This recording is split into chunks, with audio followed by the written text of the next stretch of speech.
Well, greetings everyone, and welcome to another episode of Healing Ties 2.0, featured on the Whole Care Network and UK Health Radio, the world's #1 talk health radio. I'm your presenter and host, Christopher McClellan. You just might know me as the Bowtie Guy. On Healing Ties 2.0, we visit with people from all over the globe who share their stories, because it's through story sharing where diversity meets the road to collaborate on a common cause. And our common cause is supporting caregivers before, during, and after caregiving ends. And caregiving is just not a local issue. It's a universal issue and an emotional issue which brings people together from diverse backgrounds, because we believe the best information and referral comes from caregivers who share their stories, knowledge, and experiences with each other, which helps build a global network of care.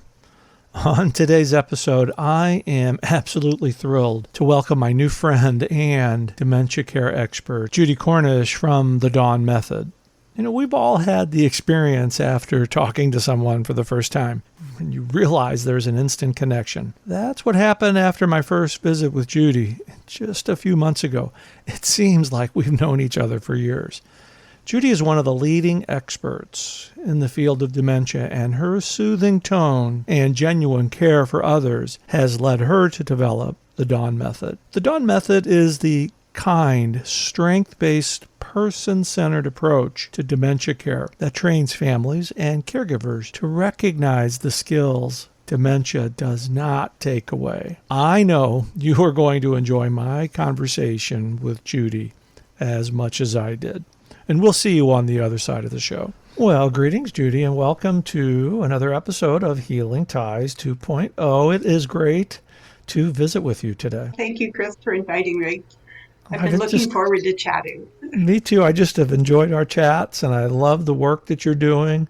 You're making quite an impact in dementia care. But as I do with all my guests, Judy, I want to know right off the bat, how are you creating Healing Ties? You know, that would be through my work with Dawn. And for me, it's really not, I suppose I should say it's my work, but it really came from my clients. There was, in particular, about a dozen people in Moscow, Idaho, my neighbors who became my clients, and people who were living at home with dementia. And I began to help and bring people into their lives. And really, they're the ones that started the healing work. That is Dawn. Tell us about Dawn. Dawn comes from a very different approach to dementia and to dementia care. Mainly, I suppose, because I have no training at all in anything medical. Mm-hmm. I'm not a nurse or a doctor, certainly not even a social worker. I haven't even been certified as a nurse's aide. I'm just a lawyer. And before that, I was an artist. I studied literature and language acquisition. I have a degree in English and German and another degree in law.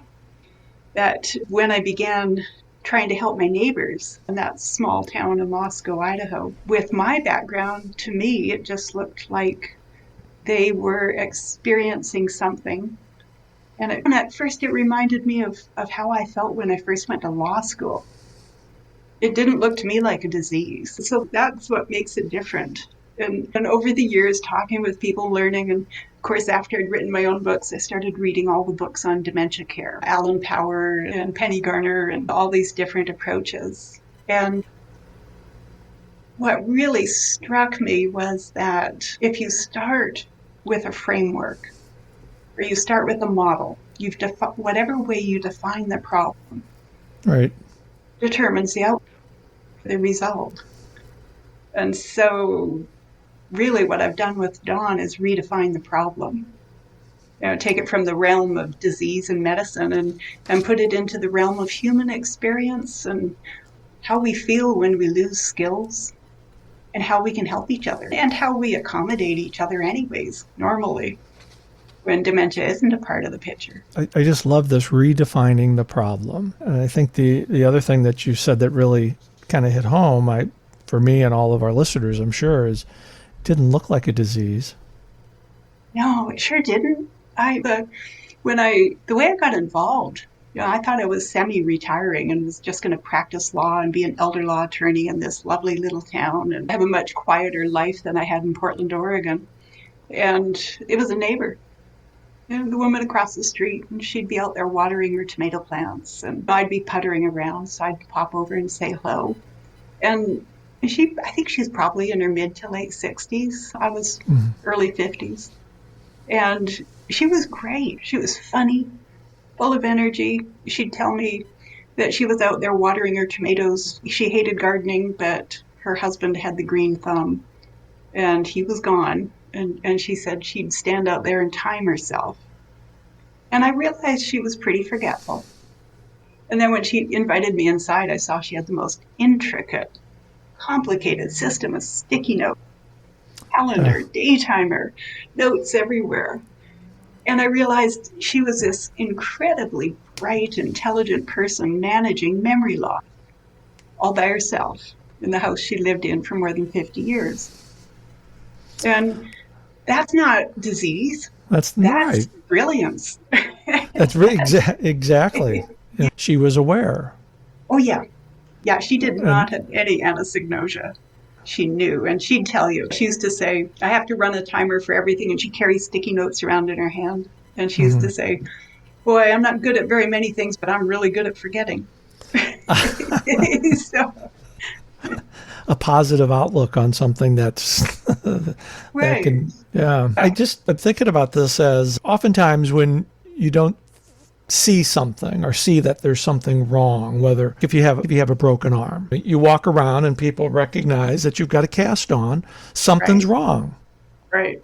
Everybody accommodates you. But if you have cancer, it's internal. For the most part, mostly it's internal. There's skin cancer and all. And then dementia, you don't see it.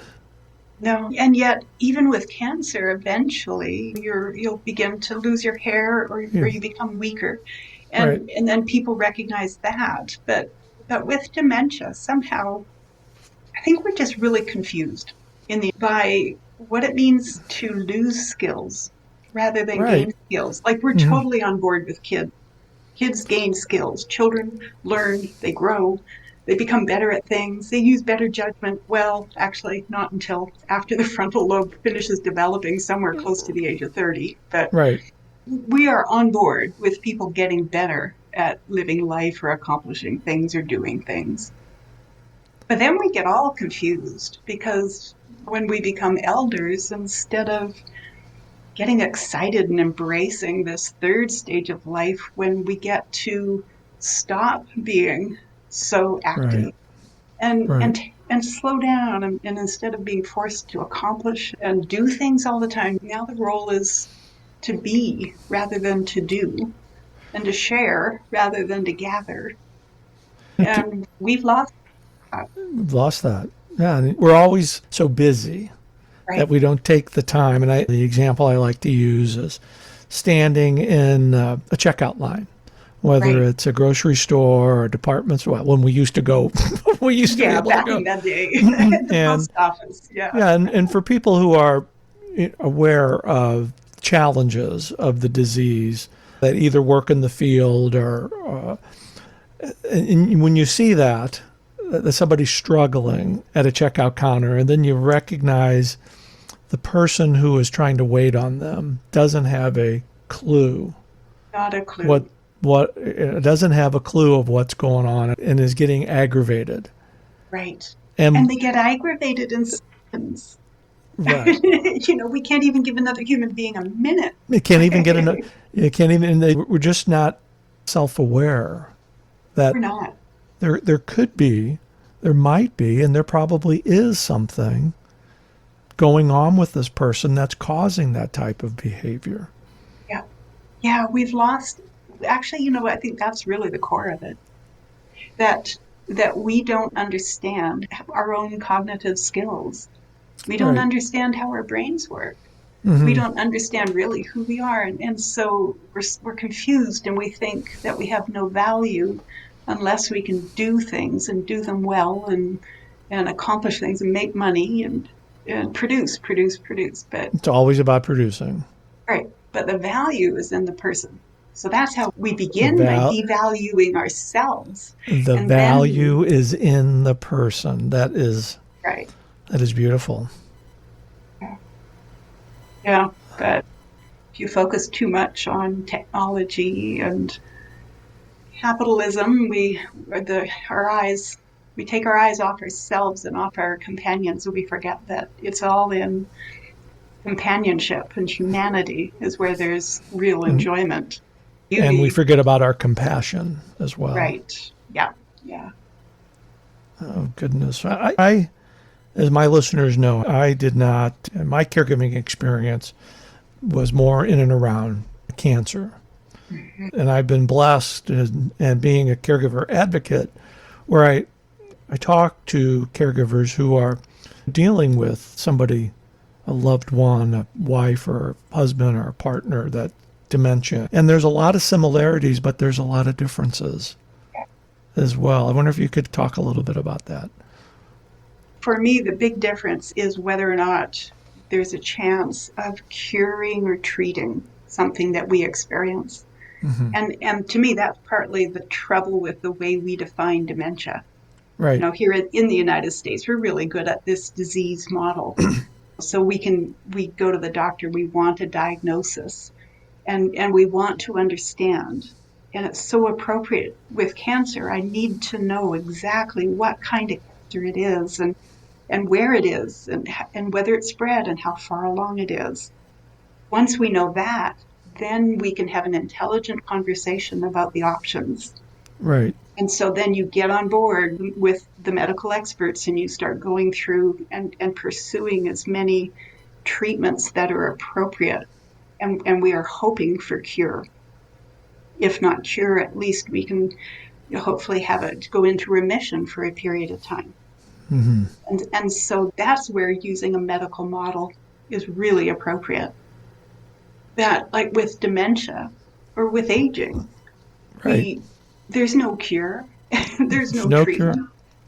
And there are things we can do that decrease our likelihood of contracting or beginning to experience dementia.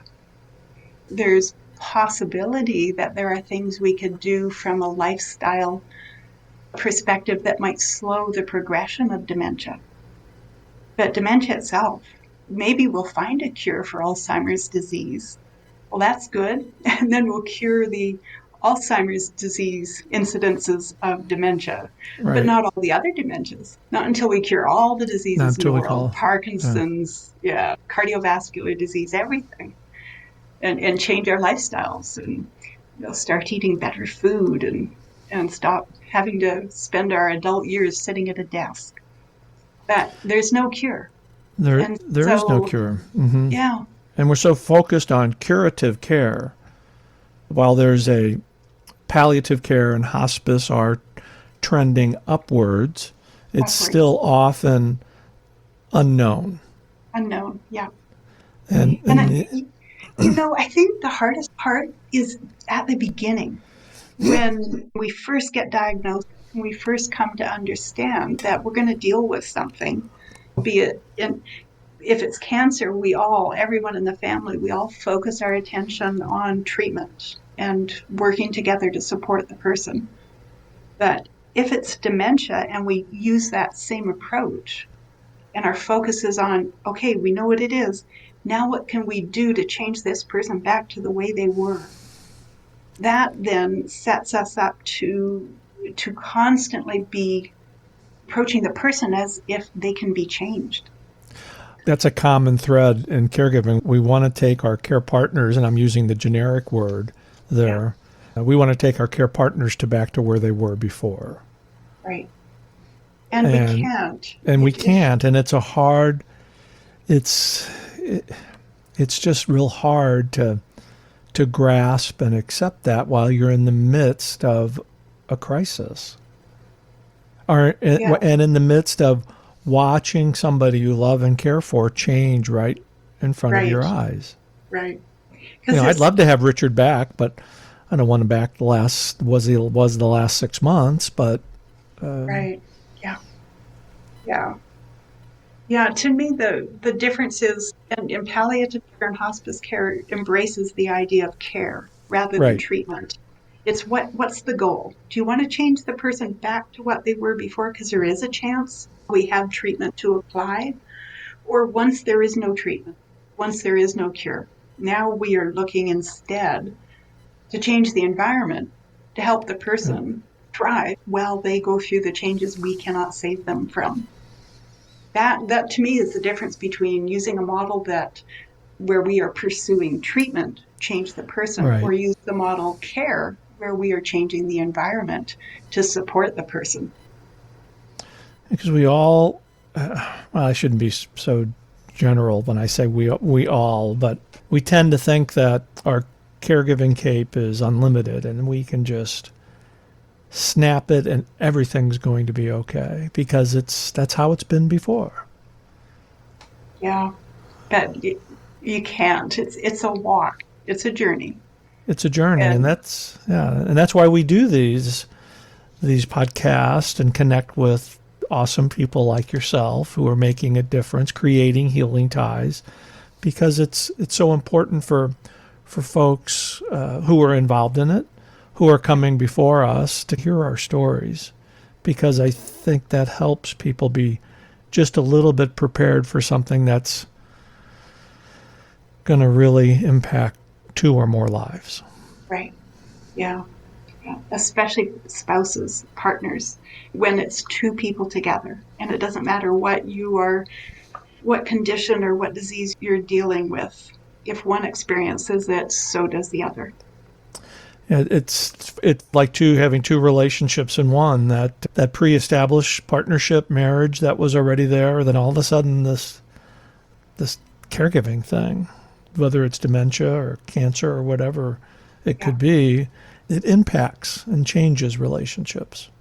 it does. Yeah, a stroke. I know of several couples where two couples where one partner experienced a massive stroke early, say late 20s, early 30s.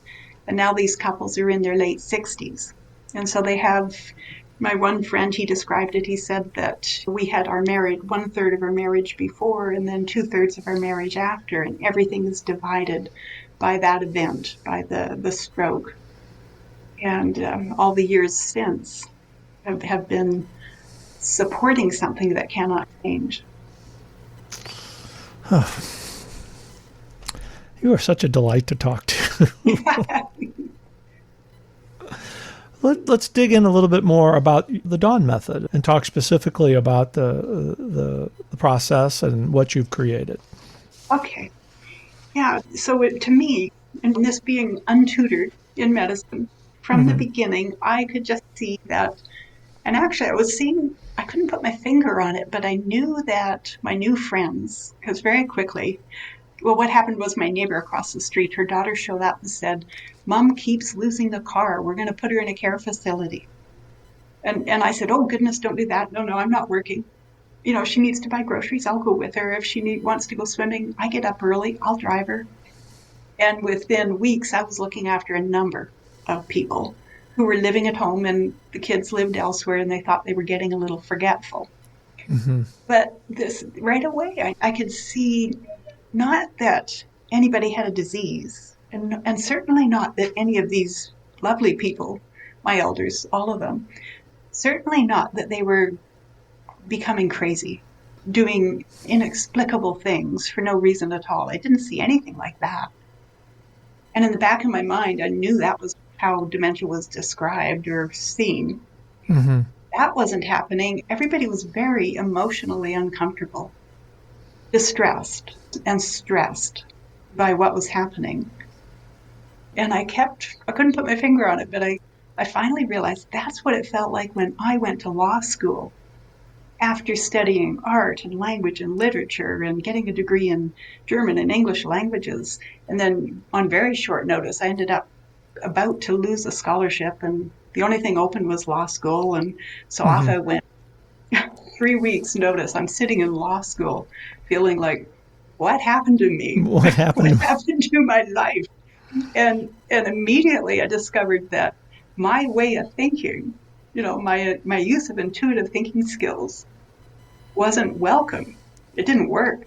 And there's this Mhm. other way of looking at and thinking, rational thinking skills that were required. All I could do was just identify the facts, identify the law, apply the law to the facts, write about the result. And it was very technical and stripped down. And to me, it was terribly uncomfortable. And I survived it miserably. And here I am 10 years later, and there's half a dozen seniors and me, and I can see they're really upset too. And finally I realized, this is what's going on. I lost the ability to use intuitive thinking skills, and I was forced to use rational thinking skills, and I was Right. not very good at that. I learned to be good at it, but I was not good at it when I entered law school. And that's what's happening to these guys. They're used to having rational thinking skills, but they can't do it anymore. One of the first things I noticed was that nobody seemed to be able to see cause and effect. I'd say, hey, we better take our coats when we go get groceries because it's snowy outside. And Mary, my friend, my client, she'd look out and say, yeah, it's snowy out there. Well, here's your coat. Well, I'm not taking my coat. Well, but it's cold out there. Well, I'm not wearing it. And then as soon as we walk out the door, she's like, oh, it's cold. But when she was standing inside, she wasn't cold, so she wasn't going to wear a coat. That's just cause and effect. And that's just one of our rational thinking skills. Hmm. Or I'd say, my goodness, it's 9 o'clock and we need to be over to Pullman to that doctor by 10. Let's see, you probably want to have some breakfast. So let's see, we better get ready to go. And Mary'd be saying, no, I'm drinking my coffee. But Mary, we need to go. See, we only have so much time. It's more Right. important that you get a shower than it is that you drink your second cup of. No, I'm drinking my coffee. And she wasn't being difficult. She just couldn't use prioritization. She couldn't prioritize. She couldn't understand why one activity was more important than another, or why she should stop doing something to do something else. Hmm. See, and that's losing rational thinking. Right. And the clearest example of that, the thing that really surprises me, we say people who are experiencing dementia experience personality changes and they become really difficult to work with, and combative behaviors. One of the Right. symptoms, yeah. But if somebody loses their eyes, or if somebody breaks their hip in a fall and needs to use a wheelchair, we don't say to the person who is in the wheelchair, come on, stand up. You used to walk. I know you can do it. Come on, let's go. You can walk. We don't say to the person who lost eyesight, we don't say, well, look, I'll point your eyes, I'll point your head in the right direction, and you just follow my finger. You can see it. I know you used to do it. And yet when somebody loses rational thinking and they lose the ability to use reasoning, we say to them, oh, come on, Mom. Yeah. You need to do this and this and This. this. It's important because of this. It's important. You must not do that because this will happen and that will happen. And when we do that, all they can hear is just accusation because there's no reasoning There's no skill. reasoning skills. So what's wrong with us? We're the ones that are crazy. We think they can care. If we just give the reasons, they'll understand, suddenly reclaim and get reasoning skills again. So, How, but how do you think we could make, how do I want to ask this? How do you think we could allow or make people become more aware of the symptoms that their loved ones, family members, friends are undergoing, especially at early stages? boy, I struggled because for the first 5 years, I just would explain to people the skills their loved one was losing. And then, Oh, and then finally I realized, no, wait a minute. I'm talking about rational thinking and intuitive thinking to a person who doesn't even know they have two sets of thinking skills. And so with the Dawn method, what I do is I teach people 8 classes over 8 weeks. And I've designed the classes to activate intuitive thinking skills by using pretty pictures. And so I take lots of pictures with my cell phone of flowers and scenery.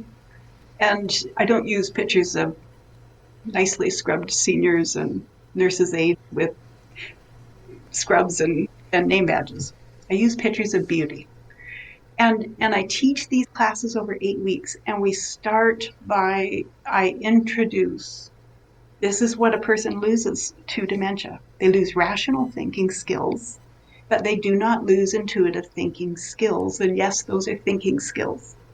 They lose their remembering self, the ability to draw upon information from the past, but they do not lose their experiential, the part of us that lives in the present, our humanity, the seat of our soul, what makes us human. And they may be losing their attention skills and the ability to mindfully choose where to put their attention, but they do not lose the mindless tools that are so important for daily functioning.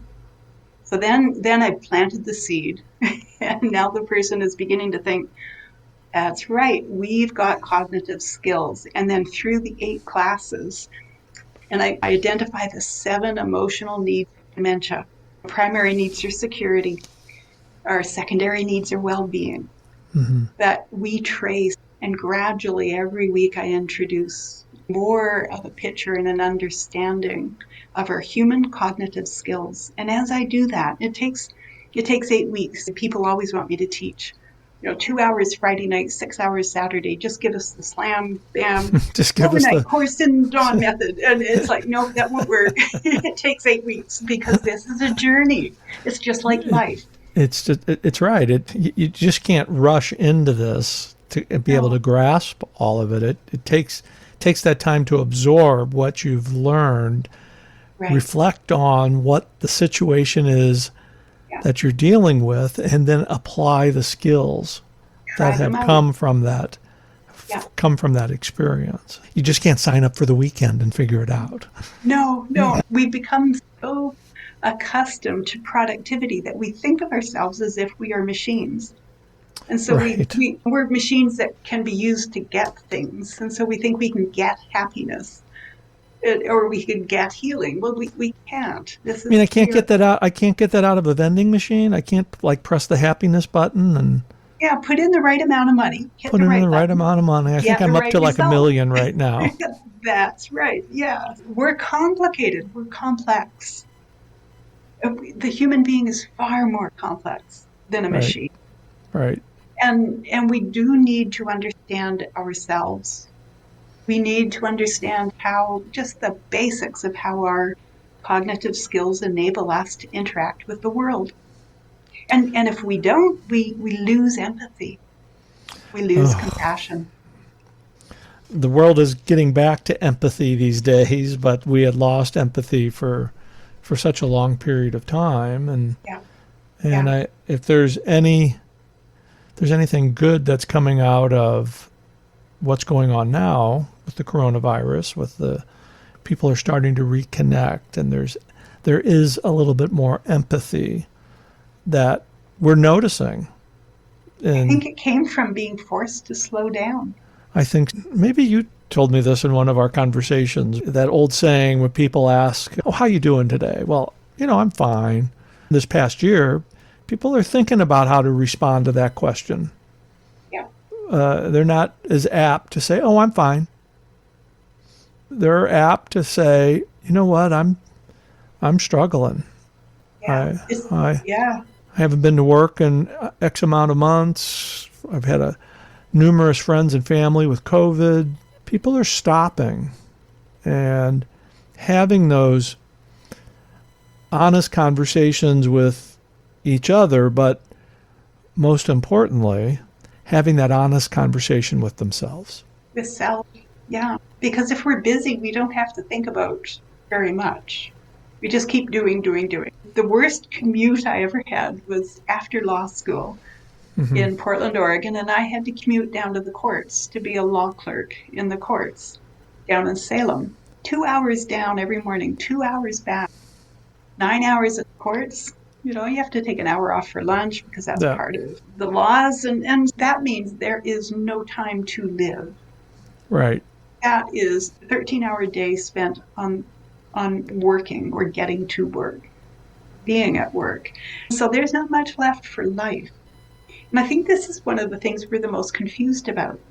We think if somebody loses their memories, they lose themselves. What do you mean? Hold on, wait a sec. That doesn't make sense. Is that all I am? Just this whole, a list of experiences and things I can recall? No, I'm a human being. I I'm a live in the human being. present. Yeah. I live in the present. But we're so caught up with the future.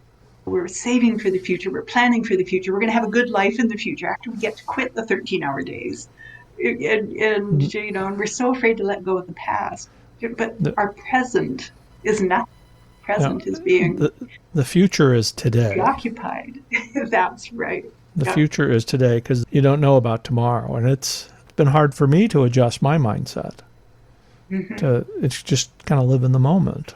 I lived in the past for years after Richard died. It's very hard. But Yeah. it can be accomplished. We can put Yeah. ourselves in present tense. I had a bizarre experience when I was a teenager that made me think about this at a much younger age, I think, than most. I ended up stuck on the last Bahamian island in 1977 for quite a while, like about 2 months.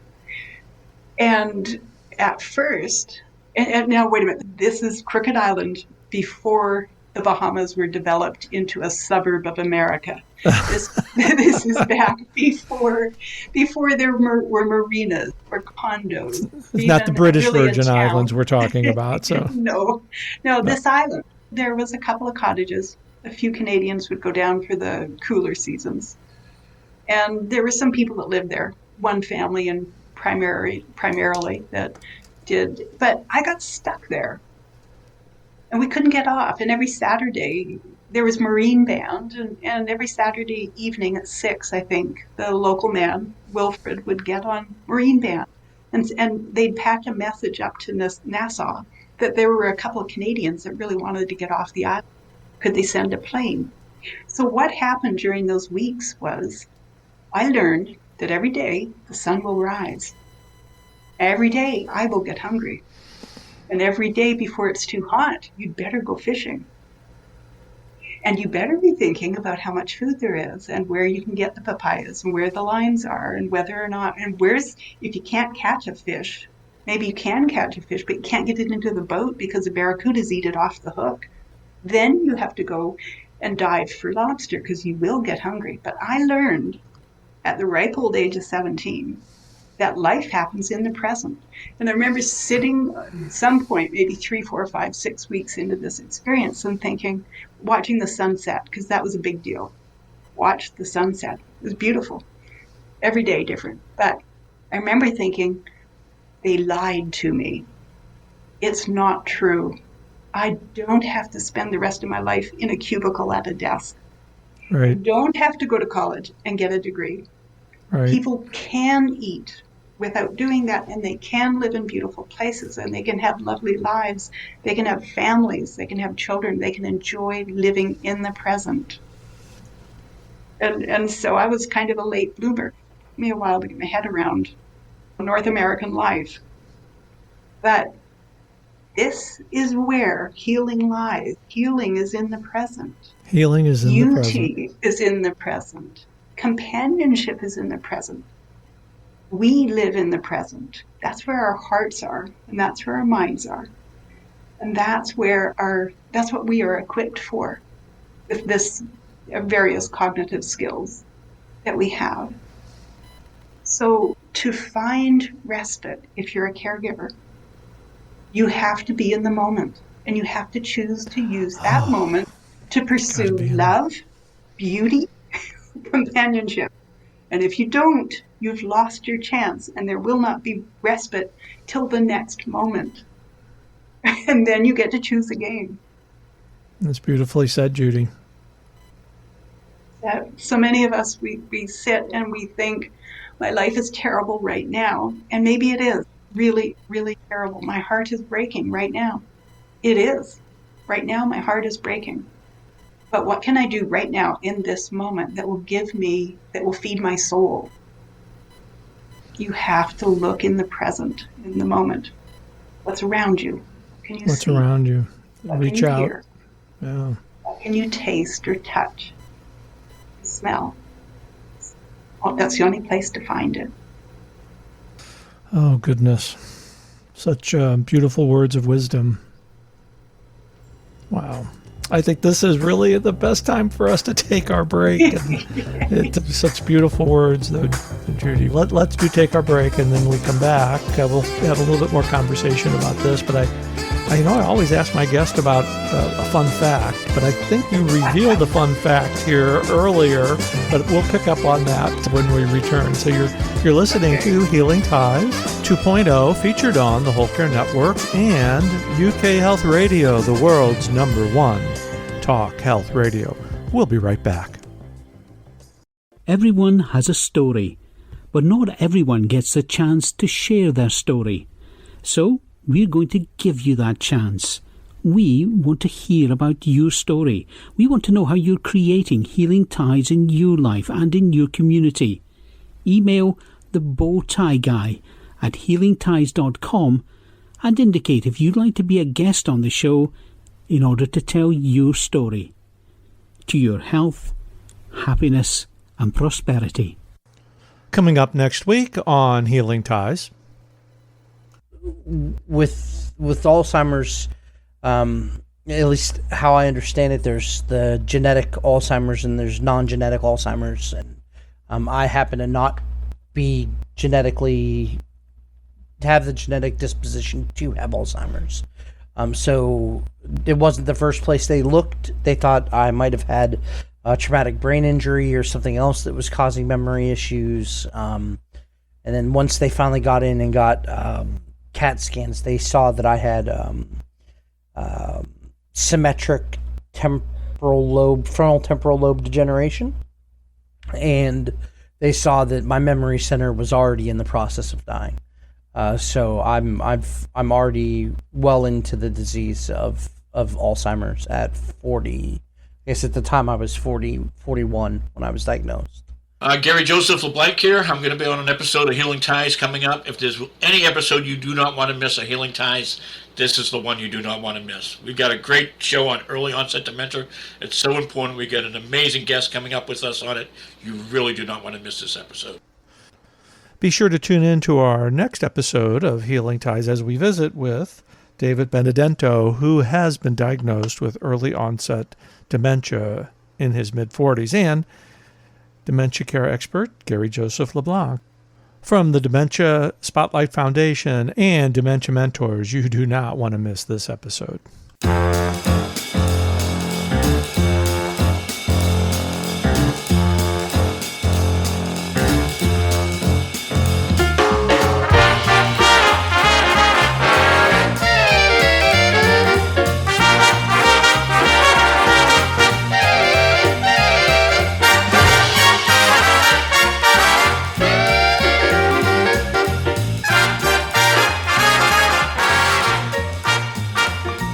Welcome back, everybody. I'm continuing my delightful conversation with my good friend in the western part of the United States, Judy Cornish. Judy, we're just having a delightful conversation. And usually I ask my guests to reveal a fun fact at this part of the segment, but I'm going to have to say I think you have revealed a fun fact, is that you were diving for lobsters. Yeah, and I ended up allergic to shellfish the rest of my life because I had to live on it. I'm not kidding. I mean, I'm deathly allergic to shellfish. Good. I shouldn't select your fun fact, but if you have another one, I thought that one was pretty good, but if you have another one that you'd like to share. I don't know. I have lived an unorthodox life. I have to say that. But I think we as people, when we live with pain, when we live with grief, when we do without, and when we are forced to try to care for ourselves and maybe a child. Right. That's where we find the greatest joy. That's where our skills are developed. Yes. I've lived in everything from a tent to a sailboat to a camper I haven't lived in a car. I've been lucky there. I've worked all kinds of jobs. I'm not just a lawyer. Mm-hmm. I worked sheep. I've worked boatyards. I've worked, fabric stores. I've done all kinds of things. Hearing aids. I would be very hard put to think of all the jobs I've worked because I've never been too proud for any job. Mm-hmm. Fun things I've done all kinds of fun things. But what shaped me the most, I think, was finding out that every day the sun rises and you will get hungry and you need protein. And I know how to get a lobster. I know how to jig for fish. We have glass bottom buckets and fishing, big hooks on fishing line. The first thing you have to do is dive for conch so that you can, break open, use a hammer and a nail to get the conch out of its shell so that you can carve it up so that you can bait the hook so that you can then fish for grouper or for parrotfish. And then if the kudas take it off and you end up with nothing, then you've got two choices. You yourself will go diving for a lobster, or you can just eat that conch raw. Because there's lines further up the island. You just go pick plenty of limes. Right, yeah. Oh, goodness. This is just, you see, this is a part of your background and history I did not know, and I'm very honored to hear it. One thing that anybody knows about it. Well, they do now. So they do now, right? But the two things that we didn't get a chance to talk about is your books. Oh, right, yeah. Yeah, that was fun. Yeah. Tell us about your books. Well, in 2015, books for me, or ideas, articles, sometimes they're just in you and they just need to come out. Right. It's kind of like a birthing process. And so by 2015, I had to write Dementia with Dignity. It was ready.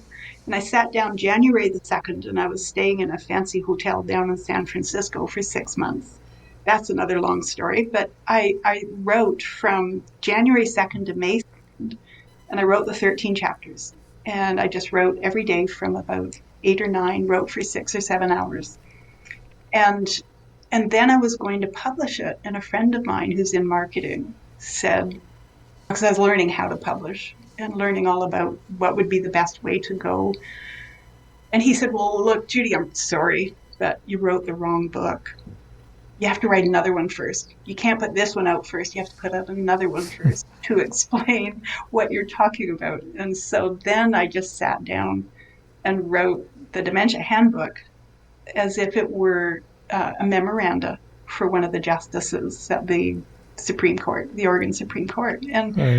And so I didn't explain anything. I just identified the facts in order and wrote, it's just probably 100 pages explaining what I found to be true by spending more time with people who were experiencing dementia than people who weren't. And I should say, that was a unique experience I had there in Moscow, because I got to spend time with people before they were pulled out of their homes.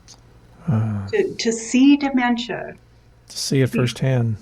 To see it firsthand. When you think you understand dementia, but you've only ever seen people in care facilities. Right. That would be like saying, I totally understand what it means to be a teenager because I've studied people living in juvenile detention halls. That's not what the normal experience is. You have to be in your normal, your natural habitat. The Dementia Handbook, I was just explaining what I found to be true, what I found to work by spending time with people who were living with dementia at home. And then it was 2 years later that I published the Dementia with Dignity. That the hardest part about writing Dementia with Dignity was that I was writing stories and anecdotes about people living in a small town. And so I don't care about HIPAA. I totally respect privacy. Right. And only one family wanted to have their loved one identified by name. That was Hazel. And everybody else I asked, and I wasn't even allowed to dedicate the book to somebody by name. And so I would wake up in the middle of the night and I'd think, oh no, that story about Mary. So I hid it so that none of Mary's family or neighbors would understand that was about Mary, because I put Mary in John's house. And then I called Mary Jean, and I gave her a dog instead of a cat, and I had her daughter instead of a son. And then I think, oh no, but I made it sound like Jean. Oh, I got to rewrite that anecdote, because now it sounds like I'm talking about Jean. So then, okay, so we could call this could be George. It could be 2 cats, not 1 dog. That was so difficult to try to preserve everybody's privacy and not hurt anybody's feelings. And it was because of stigma. Right. It wasn't because any of my clients had ever done anything that was reprehensible, against the law, anything they should have been embarrassed about, anything that was unintelligent. I watched people make the most brilliant workarounds for living without rational thinking and without memory skills and without attention skills. I saw nothing but brilliance and courage and steadfastness and character. Just to be able to share the good you are doing is, I just so admire you. Oh, I'm the mouthpiece. I get to show what these lovely people did, and then try to teach it to people who haven't seen it. Mm-hmm. Yeah. So Judy, let all of our listeners know how they can be in touch with you, how they can buy the book, learn more about the Dawn Method. This is all your time. Okay, so the website is thedawnmethod.com.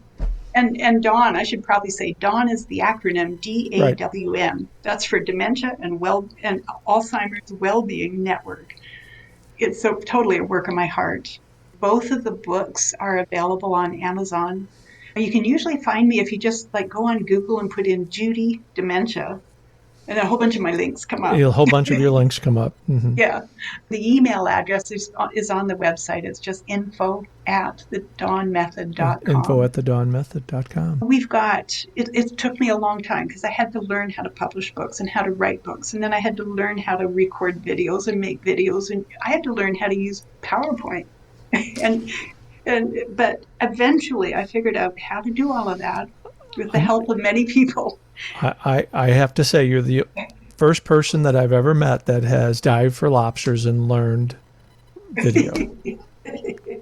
But Judy, all kidding aside, with the work that you're doing, the sunsets that you're providing for people, the happy sunsets, you are certainly someone who's creating healing ties all around us. And I just can't thank you enough for joining me today, and I look forward to future collaborations and talks with you. I feel like I've gained another sister. Oh, you have. Yes. Absolutely a joy every time, Chris. Thanks, Judy. Glad to join you. Judy is absolutely amazing, and one of my favorite quotes, oh goodness, so emotional. There is hope for those with dementia, and it lies in the way we provide care. And Judy is certainly modeling how we provide care. Be sure to visit her at thedawnmethod.com. And thank you for joining us today for this episode of Healing Ties. And if you'd like to share your story on Healing Ties, email me direct at thebowtieguy@healingties.com. We would love to share your stories on Healing Ties. I'm your host and presenter, Christopher McClellan. I've created a life to love after caregiving ends by being with awesome people like you. Thanks for listening, and be sure to subscribe to Healing Ties wherever you listen to your favorite podcast. We'll see you for another episode of Healing Ties real soon. Take care. Bye for now. And be sure to stay tuned to UK Health Radio, the world's #1 talk health radio.